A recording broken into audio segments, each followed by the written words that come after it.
तो क्या बिहार का अगला मुख्यमंत्री बनेंगे चिराग पासवान? क्या केंद्रीय मंत्री पद छोड़ बिहार विधानसभा चुनाव लड़ेंगे चिराग पासवान? क्या बीजेपी और नीतीश कुमार का खेल बिगाड़ेंगे चिराग पासवान? दर्शकों, चिराग पासवान ने एक ऐसा बयान दिया है जिसने जेडीयू से लेकर भारतीय जनता पार्टी में हड़कंप मचा दिया है। चिराग पासवान ने खुले मंच से ऐलान कर दिया है कि मैं ज्यादा समय तक केंद्र की राजनीति में नहीं रहना चाहता, यानी केंद्रीय मंत्री से उन्हें कोई फर्क नहीं पड़ता। वो बिहार की राजनीति में फोकस करना चाहते हैं। वो बोल रहे हैं कि मेरा प्रदेश मुझे बुला रहा है। यानी चिराग पासवान ने खुले मंच से ऐलान कर दिया है कि वो बिहार के चुनावी समर में कूद पड़े हैं, बिहार के चुनावी मैदान में आ चुके हैं और ऐसे में सामने कोई भी आए उन्हें कोई फर्क नहीं पड़ता। भले ही चिराग पासवान एनडीए का हिस्सा हो, लेकिन नीतीश कुमार के घोर विरोधी रहे हैं, ये बात किसी से छुपी नहीं है। भले ही चिराग पासवान आज भारतीय जनता पार्टी के कंधे से कंधा मिला रहे हों, लेकिन चिराग पासवान इस बात को समझ रहे हैं कि भारतीय जनता पार्टी जरूरत पड़ने पर किस तरीके से अपने सहयोगियों को ठिकाने लगाती है। भले ही चिराग पासवान आज बीजेपी के कंधे से कंधा मिलाकर उसके साथ खड़े हैं, लेकिन कई मौकों पर जिस तरीके से उन्होंने अपनी ही पार्टी पर सवाल उठाए,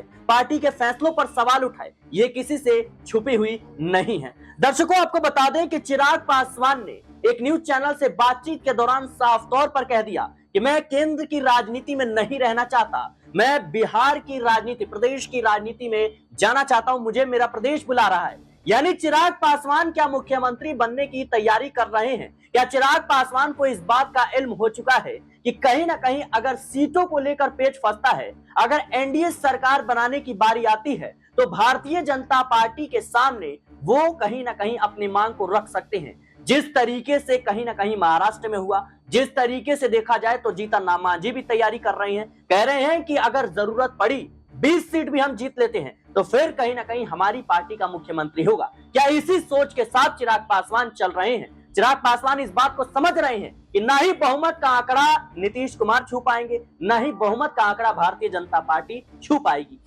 ऐसे में कहीं ना कहीं अगर पेच फंसता है सरकार बनाने को लेकर, तो फिर चिराग पासवान की अहम भूमिका होने वाली है। चुनाव से पहले भले ही तमाम जो लोग हैं वो इस बात को कह रहे हैं कि नीतीश कुमार के नेतृत्व में चुनाव लड़ा जाएगा, लेकिन मुख्यमंत्री कौन होगा इसको लेकर कोई भी बयानबाजी नहीं कर रहा है। इक्का दुक्का बीजेपी के नेता अगर कर भी रहे हैं तो बीजेपी के वादों पर कितना ज्यादा भरोसा किया जा सकता है आप सभी जानते हैं। बीजेपी ने जिस तरीके से महाराष्ट्र में किया, एकनाथ शिंदे के नेतृत्व में चुनाव लड़ा, लेकिन मुख्यमंत्री जब बनाने की बारी आई, जैसे ही भारतीय जनता पार्टी एक मजबूत स्थिति में पहुंचती है तो उन्होंने अपना मुख्यमंत्री देवेंद्र फडणवीस को बना दिया। चिराग पासवान इस बात को समझ रहे हैं कि किस तरीके से उनके खिलाफ साजिश रचकर कहीं ना कहीं उन्हीं की पार्टी को तोड़ने का काम किया गया। और जब पशुपति कुमार पारस के समर्थन में सांसद थे तो उन्हें केंद्रीय मंत्री बनाया गया और चिराग पासवान को अकेला छोड़ दिया गया, साइडलाइन कर दिया गया। तब चिराग पासवान ने कही थी कि मैं एक दिन इसका बदला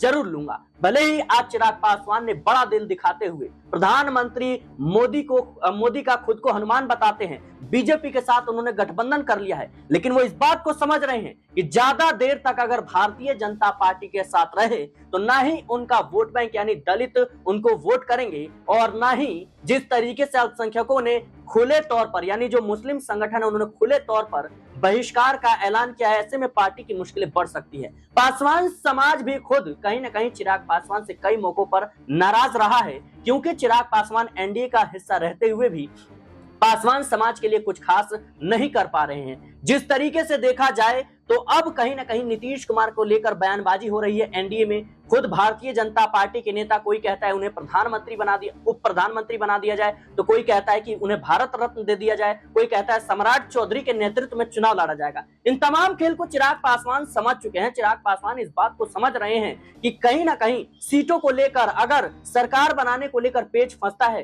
तो जाहिर सी बात है कि वो मुख्यमंत्री पद का दावा ठोक सकते हैं और बीजेपी सरकार बनाने के लिए कुछ भी कर सकती है। बीजेपी ने शिवसेना तोड़ दिया, एकनाथ शिंदे को मुख्यमंत्री बना दिया, लेकिन कहीं ना कहीं देखा जाए तो बिहार में भी यही खेल हो सकता है। उधर देखा जाए तो नीतीश कुमार का जो स्वास्थ्य है उसको लेकर के भी सवाल उठ रहे हैं। माना यह जा रहा है कि नीतीश कुमार जो है कहीं ना कहीं फिट नहीं है, कि सरकार चलाने में वो सक्षम नहीं हो पाएंगे। और चिराग पासवान इस बात को समझ रहे हैं कि बीजेपी की नजर नीतीश कुमार की मुख्यमंत्री कुर्सी पर है, बीजेपी चाहती है कि किसी भी कीमत पर नीतीश कुमार को साइडलाइन कर दिया जाए। बीजेपी चाहती है कि नीतीश कुमार को किसी तरीके से विदा कर दिया जाए। लेकिन नीतीश कुमार के बाद आखिर कौन मुख्यमंत्री होगा? क्या चिराग पासवान इस बात को नहीं समझ रहे हैं? या चिराग पासवान को इस बात का इल्म नहीं है कि किस तरीके से भारतीय जनता पार्टी में बड़े बड़े नेताओं को साइडलाइन कर दिया गया केंद्रीय मंत्री बनाकर? जिस तरीके से शिवराज सिंह चौहान ने मध्य प्रदेश में अपने दम पर चुनाव जितवाया, जिस तरीके से उन्होंने ताबड़तोड़ ऐलान किए, महिलाओं का वोट कहीं ना कहीं हासिल करवाने में अहम भूमिका निभाई, लेकिन जब मुख्यमंत्री बनाने की बारी आती है तो मोहन सिंह यादव को बना दिया जाता है, शिवराज सिंह चौहान को साइडलाइन कर दिया जाता है, डॉक्टर रमन सिंह को जिस तरीके से छत्तीसगढ़ में साइडलाइन कर दिया जाता है, और वसुंधरा राजे से बड़ा चेहरा बीजेपी में है कौन इस वक्त राजस्थान में? जब उनको साइडलाइन कर दिया गया तो फिर चिराग पासवान कौन होते हैं? चिराग पासवान तो बीजेपी के नेता भी नहीं है। चिराग पासवान तो महज सहयोगी हैं, और सहयोगों की जरूरत जब तक पड़ती है जब तक कहीं ना कहीं जरूरत हो। यानी अगर भारतीय जनता पार्टी को सरकार बनाने में मुशक्कत करनी पड़ती है, जरूरत पड़ी, तो फिर वो चिराग पासवान को पूछेंगे।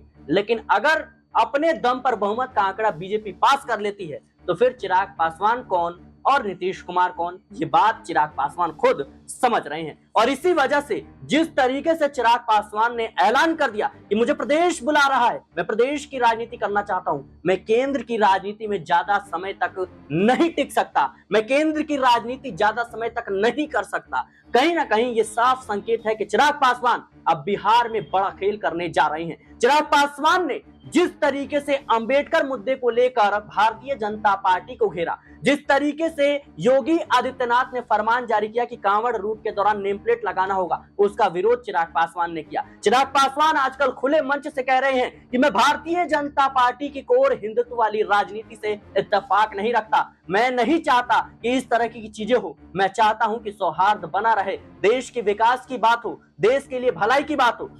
लेकिन भारतीय जनता पार्टी की जो रणनीति रही है उससे नाखुश चिराग पासवान नजर आ रहे हैं। चिराग पासवान इस बात को समझ रहे हैं कि आज भारतीय जनता पार्टी उनके साथ है, लेकिन जरूरत पड़ने पर कब उन्हें बाहर निकाल दिया जाएगा ये किसी को ठिकाना नहीं है। यानी हर कोई जानता है कि जरूरत पड़ने पर कहीं ना कहीं भारतीय जनता पार्टी उन्हें बाहर कर सकती है। और चिराग पासवान इस बात को भी समझ रहे हैं कि आज अगर वो भारतीय जनता पार्टी की बदौलत कहीं ना कहीं कह सकते हैं कि एनडीए के समर्थन की बदौलत वो केंद्रीय मंत्री बन तो गए हैं, लेकिन अगर उनका कोर वोटर ही नहीं रहेगा तो फिर पार्टी का अस्तित्व का क्या? आखिर कह सकते हैं जो पार्टी की विचारधारा है उसका क्या? अगर विचारधारा को लेकर माना यह जाए कि जिस तरीके से चिराग पासवान के पिता थे स्वर्गीय रामविलास पासवान, वो मुस्लिमों को साथ लेकर चलते थे, दलितों को साथ लेकर चलते थे, सबको साथ लेकर चलते थे। लेकिन चिराग पासवान जब से एनडीए में गए हैं वो बयानबाजी तो करते हैं, लेकिन कई मौकों पर उन्हें जवाब देना मुश्किल हो जाता है। इत्तेफाक आप देखिए कि गृह मंत्री अमित शाह ने हाल ही में अंबेडकर को लेकर बयान दिया, लेकिन उस पूरे मुद्दे को लेकर चिराग पासवान एक भी शब्द नहीं बोलते हैं। चिराग पासवान कहीं ना कहीं चुप रहते हैं। भले ही चिराग पासवान ने भारत बंद का ऐलान किया, आरक्षण को लेकर मांग उठाई और बिहार को कह सकते हैं विशेष राज्य का दर्जा, स्पेशल पैकेज जैसी मांगों को लेकर कहीं ना कहीं उन्होंने खिलाफत की, लेकिन उसके बाद गृह मंत्री अमित शाह का बुलावा आता है, बीजेपी के नेताओं से उनकी बैठक होती है और चुप हो जाते हैं। फिलहाल देखना होगा कि चिराग पासवान जो ये संदेश भरे मंच से दे रहे हैं इसका जवाब भारतीय जनता पार्टी किस तरह से देती है। फिलहाल के लिए इस रिपोर्ट में इतना ही। देश और दुनिया की तमाम खबरों के लिए बने रहने